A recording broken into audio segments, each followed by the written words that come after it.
السلام علیکم ورحمۃ اللہ وبرکاتہ۔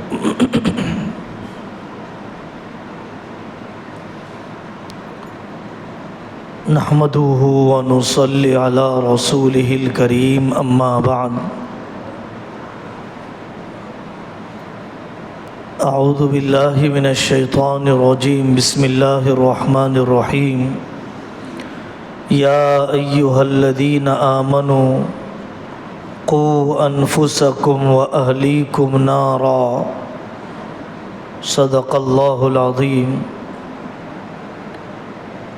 وقال رسول اللہ صلی اللہ علیہ وسلم: الصلاة الصلاة وما ملکت ایمانکم، او کما قال رسول اللہ صلی اللہ علیہ وسلم۔ میرے عزیزوں اور دینی بھائیوں،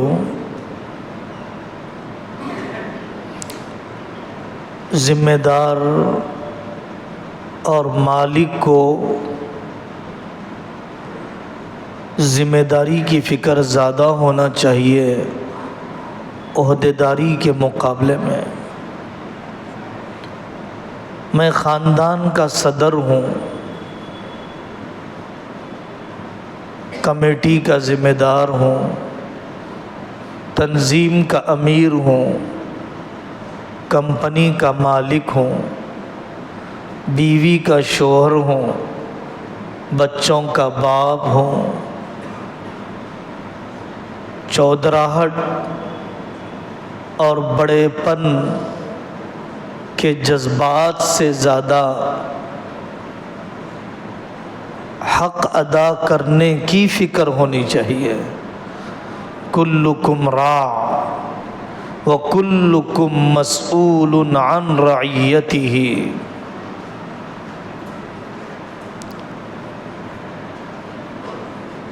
جب کسی بھی طبقے کو اس کی ذمہ داری سنائی جاتی ہے تو ذمہ داریاں سننا، رسپانسبلٹیز سننا اچھا نہیں دکھتا ہے، رائٹس سننا اچھا دکھتا ہے۔ ماں باپ کے سامنے ان کے فضائل سنائے جائے، طبیعت بہت خوش ہوتی ہے۔ ماں باپ کو اولاد کی تربیت کے اصول سنے جائیں تو بہت کڑواہٹ محسوس ہوتی ہے۔ یہ ہر طبقے کا یہی حال ہے۔ اولاد یہ سننا چاہتی ہے کہ ماں باپ کی ذمہ داریاں سنائیے ہمیں ماں باپ نے جو دینا چاہیے تھا، جو سکھانا چاہیے تھا، وہ نہیں سکھایا۔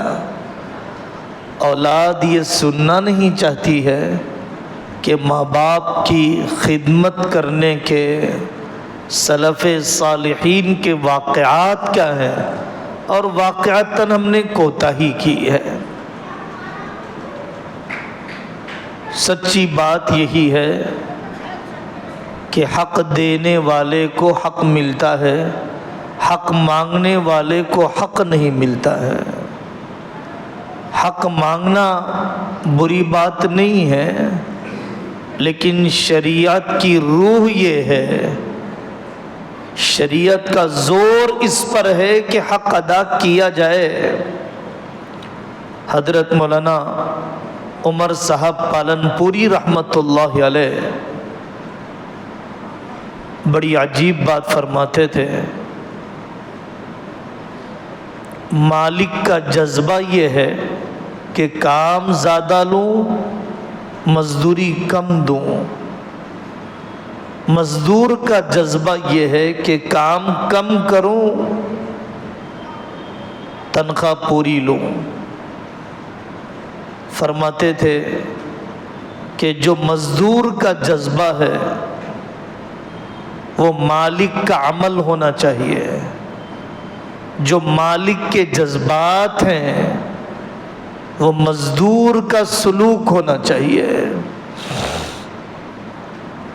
حضرت رسول اللہ صلی اللہ علیہ وسلم نے دنیا سے پردہ فرماتے ہوئے جو آخری الفاظ فرمائے ہیں اس میں ہے الصلاۃ الصلاۃ، نماز نماز، اور دوسرا جملہ آپ کی مبارک زبان سے نکلا وما ملکت ایمانکم، تمہارے ماتحتوں کے حقوق، تمہارے ماتحتوں کے حقوق۔ ہم یہ احساس کرتے ہیں کہ واقعتاً دنیا اللہ والے علم کو چھوڑ کر جب قانون سازی پر آتی ہے تو قانون کبھی عورت کے فیور میں، کبھی قانون صرف مزدور کے فیور میں، کہیں پر مالک کو دبایا جاتا ہے، کہیں پر مردوں کو دبایا جاتا ہے۔ اعتدال کی ضرورت ہے، اور اعتدال سوائے اللہ کے دیے ہوئے نظام اور محمد الرسول اللہ صلی اللہ علیہ وسلم کے بنائے ہوئے سسٹم کے علاوہ کسی اور میں نہیں ہے۔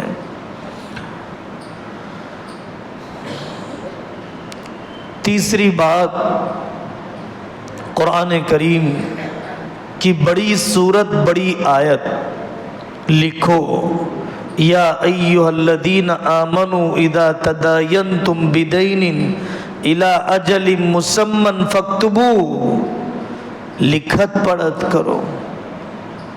جب کسی نوکرانی کو رکھا جاتا ہے، جب کسی مزدور کو اپوائنٹ کیا جاتا ہے تو جیسے لکھت پڑھت ہونی چاہیے، اگریمنٹ ہونا چاہیے، کام کیا ہے، تنخواہ کیا ہے، کس کے سامنے جواب دہی ہے، اگریمنٹ کب ختم ہو جائے گا،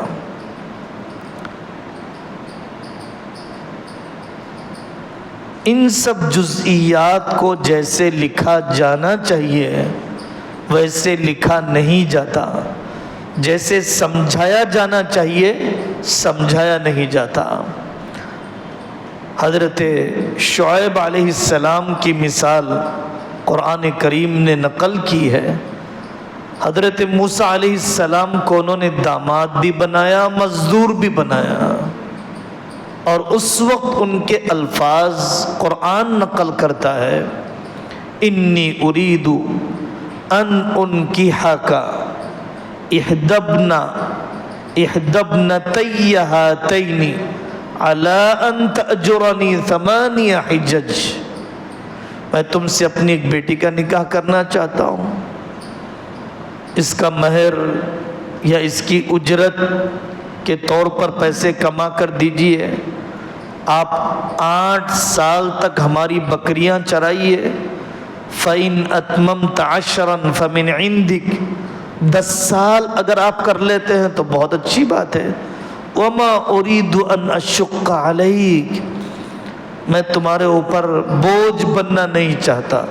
حضرت شعیب علیہ السلام فرما رہے ہیں سَتَجِدُنِي إِنْ شَاءَ اللَّهُ مِنَ الصَّالِحِينَ، آپ مجھے اس معاملے میں کھرا اور نیک پائیں گے۔ مزدوری لینا کوئی عیب نہیں ہے، دین کی خدمت پر بھی مزدوری لینا کوئی اخلاص اور توکل کے خلاف نہیں ہے۔ حضرت ابوبکر صدیق رضی اللہ عنہ خلیفہ بنائے گئے، کام دھندہ انہوں نے چھوڑ دیا، بیت المال سے مزدوری لی۔ بخاری شریف کا واقعہ ہے، حضرت عمر رضی اللہ عنہ نے خوشحال صحابہ سے بھی فرمایا اپنی تنخواہ اپنے کام کا معاوضہ لے لیجئے۔ مزدور کے لیے صرف تنخواہ کافی نہیں ہے، مزدوری سے زیادہ عزت دینا چاہیے، مزدوری سے زیادہ اکرام کرنا چاہیے۔ تنخواہ بڑی دے دی، تان تشنیع زیادہ کی، تنخواہ بڑی دے دی، عزت نفس کو مجروح کر دیا۔ یہ ایمان والے کا طریقہ نہیں ہے۔ لیس المؤمن بالطعان ولا اللعان ولا الفاحش، گالیاں دینا، بدتمیزی کرنا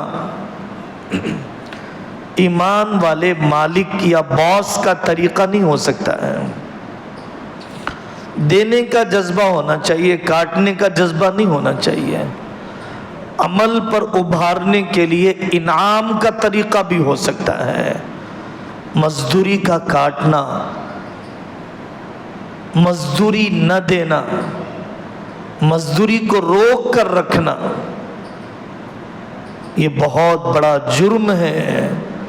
حضرت رسول اللہ صلی اللہ علیہ وسلم نے فرمایا جس مزدور کی مزدوری نہ دی جائے اس کا میں قیامت کے دن مقدمہ لڑوں گا، اس کے وکیل بن کر آئیں گے رسول اللہ صلی اللہ علیہ وسلم۔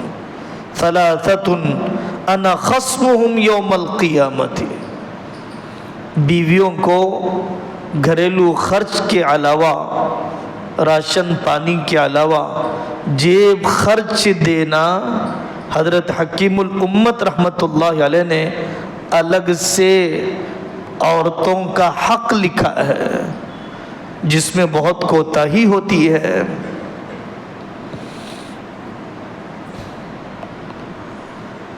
کتنا بڑا عمل ہے، کتنا طاقتور عمل ہے، پہاڑوں کو غاروں پر سے ہٹا دینے والا، رکی ہوئی مدد کو اتروانے والا، کہ مزدور کی مزدوری دیانت کے ساتھ دی جائے۔ حدیث غار مشہور حدیث ہے، 3 بندے غار میں پھنس گئے، کوئی ذریعہ نہیں رہا، دعا کے لیے ہاتھ اٹھائے، ایک نے یہی کہا اے اللہ، ایک شخص نے مزدوری کی، اپنی مزدوری لیے بغیر چلے گیا، میں نے اس کی معمولی مزدوری سے مکئی کا کھیت لگایا، خوب غلہ اگا تو گائے میں نے خریدی، بڑا ریوڑ تیار ہو گیا، وہ عرصے دراز کے بعد آیا، بھائی میری مزدوری دے دو۔ میں نے کہا یہ سب تمہارا ہی ہے۔ اس نے کہا میرا مذاق مت اڑاؤ۔ میں نے کہا سچی بات یہی ہے، یہ سب تمہارا ہی ہے۔ وہ اپنی مزدوری ان جانوروں کی شکل میں انویسٹمنٹ کیے جانے کے بعد بڑی مقدار جو بن گئی تھی لے کر چلا گیا۔ اس بندے نے کہا اے اللہ، اگر یہ عمل میں نے آپ کے لیے کیا ہے تو اس چٹان کو ہٹا دیجئے۔ اتنا طاقتور عمل ہے، جہاں قدم پھسل جاتے ہیں۔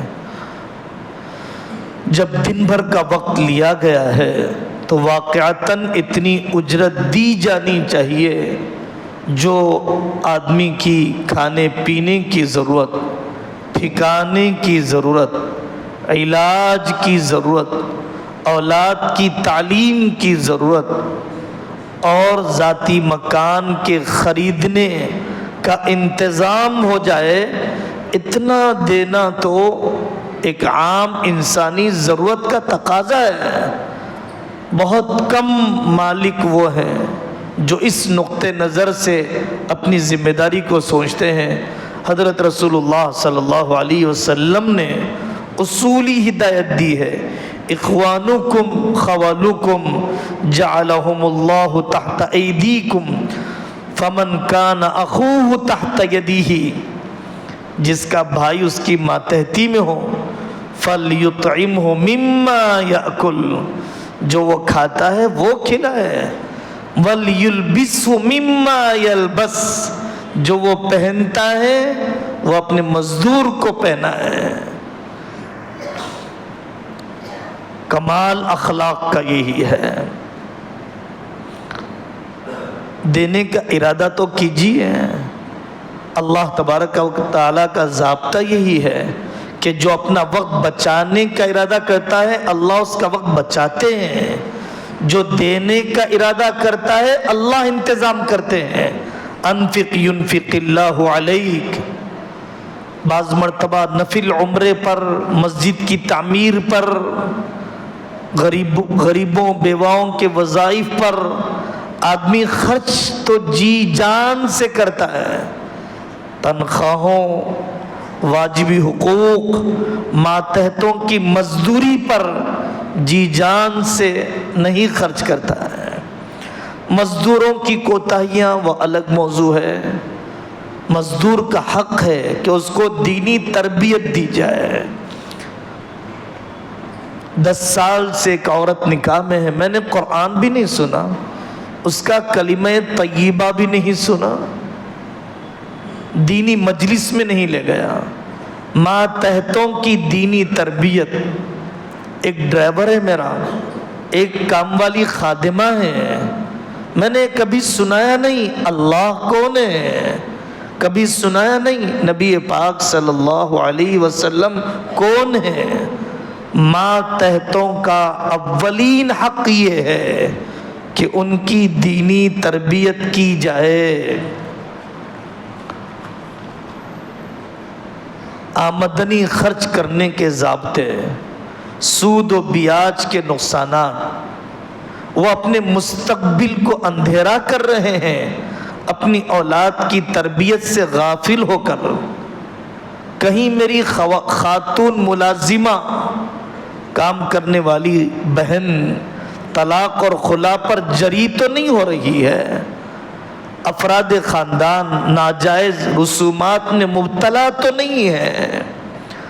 سب سے بڑی انتہائی بے رحمی محسوس ہوتی ہے کہ مالک کو صرف اپنا مطلب اور کام پورا کروانے کا جذبہ ہو، لیکن اس کی زندگی میں دین لانے کا ارادہ نہ ہو، برکت والے اعمال لانے کا ارادہ نہ ہو، ملکی عالمی ذمہ داریوں کا احساس سکھانے کا ارادہ نہ ہو۔ ماتحتوں کا حق یہ بھی ہے، چونکہ مزدور کے اندر قابلیت اور امانت، حضرت یوسف علیہ السلام نے فرمایا اجعلنی علی خزائن الارض انی حفیظ علیم۔ آدمی کا کوالیفائیڈ ہونا، آدمی کا آنیسٹ ہونا، آدمی کا امانت دار ہونا، آدمی کا ٹیکنیکل لیول پر کمانڈ رکھنا، یہ 2 صلاحیتیں ہیں جو ہر ملازم میں ہر وقت مطلوب ہیں۔ حضرت موسیٰ علیہ السلام کے بارے میں حضرت شعیب علیہ السلام کی بیٹی نے بھی یہی 2 وصف کا ذکر کیا ہے۔ جتنا کچھ لکھا جاتا ہے، اس موضوع پر بولا جاتا ہے، ان سب کا خلاصہ ہے یہ 2 الفاظ، قابلیت اور امانت۔ اپنے کام کے ساتھ قابلیت کا تعلق، امانت کا تعلق۔ اس لیے ضروری ہے کہ فنی تربیت بھی جائے، فنی تربیت بھی دی جائے۔ ٹیچر ہے جو سبجیکٹ اس سے متعلق ہے، شاگردوں کی سرزنش کا طریقہ، سزا دینے کے شرعی، اخلاقی، قانونی مؤثر انداز۔ آئی ٹی کی کمپنی میں ہے، نئے جنرلز، نئی ایجادات، نئے تجربات، کسی زبان کے سکھانے کا مسئلہ جڑا ہوا ہے اس ملازم کے ساتھ، زبان کے سکھانے کے نئے میتھڈ، کیے جانے والے تربیتی اجتماعات۔ ملازم کے حقوق میں سے ہے فنی تربیت کا کیا جانا۔ ایک آدمی سے متعلق انتظام ہے تو اس کی انتظامی صلاحیت ہے، ایڈمنسٹریشن کو کامیاب کرنے کے حکیمانہ طریقے کیا ہوتے ہیں۔ ٹیچر ٹریننگ اور امپلائیز کی تربیت کا انتظام نہیں کیا جاتا۔ 2 حدیثیں سناتا ہوں اپنی گفتگو کے اختتام پر۔ حضرت رسول اللہ صلی اللہ علیہ وسلم کی واقعتاً ضمیر جائے گا، احساس آدمی کا تازہ ہو جائے گا اپنے ماتحتوں کے حقوق ادا کرنے کے سلسلے میں۔ حضرت ابو مسعود انصاری رضی اللہ عنہ، کبر اور عجب کے کیڑے جھڑ جائیں گے، اپنے مالک اور باس ہونے کا زام اور نشہ اتر جائے گا۔ حضرت ابو مسعود انصاری رضی اللہ عنہ اپنے غلام کو مار رہے تھے، جیسے ہم بچوں کو بے رحمی سے چہرے پر بھی مار دیتے ہیں، جانور کے چہرے پر مارنا جائز نہیں ہے۔ اپنے غلام کو مار رہے تھے، آقا نے پیچھے سے پکارا، اعلم یا ابا مسعود، جان لو اے ابو مسعود۔ توجہ نہیں دی انہوں نے۔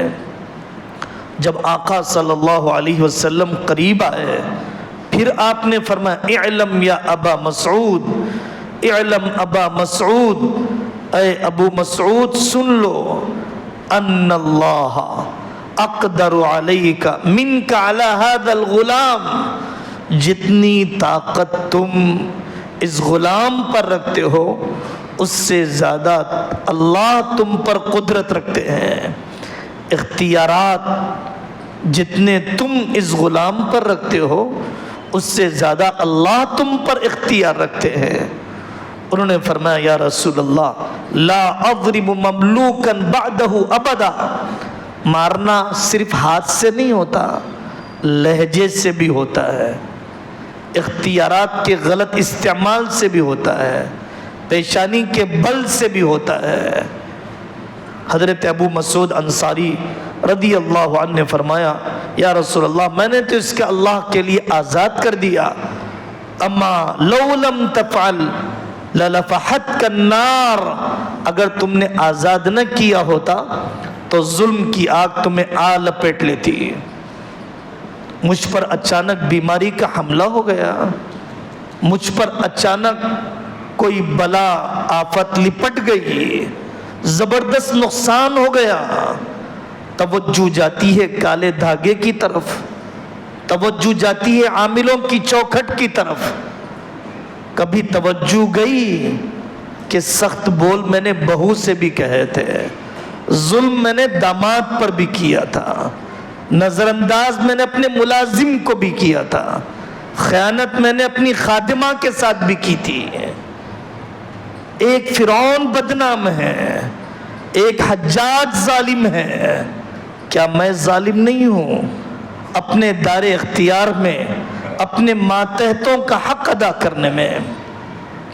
امی جان حضرت عائشہ رضی اللہ عنہ، ان کے پاس ایک تابعی آئے، عبد الرحمن بن شماسہ رضی اللہ عنہ، مسئلہ پوچھنے کے لیے۔ ان کے امیر جو حضرت معاویہ کے لشکر میں تھے، حضرت عائشہ رضی اللہ عنہ کے بھائی ان کے ہاتھوں پر قتل بھی ہوئے تھے، انہوں نے اپنے امیر کی تعریف کی اور یہ کہا کہ اگر ہمارا کوئی غلام مر جاتا ہے تو وہ خادم دے دیتے ہیں، جانور مر جاتا ہے تو سواری دے دیتے ہیں۔ امی جان نے باوجود یہ کہ ان کے امیر سے دلی ناراضگی تھی، فرمایا کہ میں اپنی دلی ناراضگی کی وجہ سے ایک حدیث سنانے سے نہیں رکوں گی، اور یہ حدیث تمہارے امیر کی فضیلت بتاتی ہے کہ میرے کمرے میں رسول اللہ صلی اللہ علیہ وسلم تشریف لائے اور آپ نے دعا کی ایک موقع پر، اللہم من ولی من امر امتی شیئا، یا من ولی من امر امتی شیئا فرفق بہم فرفق بہ، اے اللہ میری امت کا جو شخص جس کو کوئی ذمہ داری دی جائے اور اپنے ماتحتوں کے ساتھ وہ نرمی کریں تو اے اللہ آپ بھی نرمی کیجئے، اور اگر وہ اپنے ماتحتوں کے ساتھ سختی کرے، اس سسر نے اپنی بہو کے ساتھ، اس سسر نے اپنے داماد کے ساتھ، اس باس نے اپنے ملازم کے ساتھ سختی کی ہے، اے اللہ آپ بھی اس کے ساتھ سختی کیجئے۔ کتنی بڑی دعا کا آدمی مستحق بن جاتا ہے، سہولت مل جاتی ہے اگر وہ اپنے ماتحتوں کے حقوق کو ادا کرتا ہے۔ اللہ تعالی ہر قسم کے ظلم سے ہم سب کو پناہ عطا فرمائے۔ وآخر دعوانا ان الحمدللہ رب العالمین۔